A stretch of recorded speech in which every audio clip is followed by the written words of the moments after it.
Le gouvernement va-t-il faire les poches des Français? L'inquiétude est grande après l'appel à un effort collectif lancé par le Premier ministre. On en saura plus début juillet quand François Bayrou dévoilera son plan pour économiser 40 milliards d'euros et redresser les finances publiques.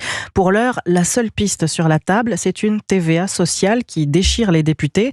Or, le locataire de Matignon le sait, pour éviter la censure, il devra composer avec les lignes rouges des uns et des autres, notamment celle de la droite, bien décidée à imposer son projet, Maï-Hélène Trémollet. Pour la droite républicaine, trouver 40 milliards passerait avant tout par des économies au niveau de l'État.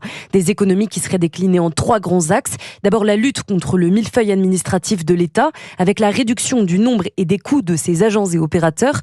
Ensuite, la fin de l'assistanat pour revaloriser le travail, qui passerait notamment par une réforme de l'assurance chômage.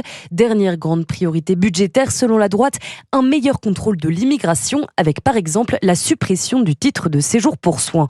Mais surtout, pas de hausse d'impôts. C'est la grande ligne rouge des troupes de Laurent Wauquiez qui pourrait acter une fracture entre la droite et la majorité, selon Antoine Vermorel-Marquez, député LR de la Loire. On est déjà le pays qui est champion d'Europe des impôts. Si on a un budget qui tend vers la gauche, à quoi ça sert qu'on participe au gouvernement? L'enjeu aujourd'hui n'en est pas à la censure. Par contre, l'enjeu, c'est effectivement la participation au gouvernement si jamais le Premier ministre n'écoute pas nos propositions. Enfin, les députés LR appellent le gouvernement à faire de 2026 une année blanche, à savoir une année de gel des prestations de l'État, sauf pour le régalien. Maï-Hélène Trémollet du service politique d'Europe.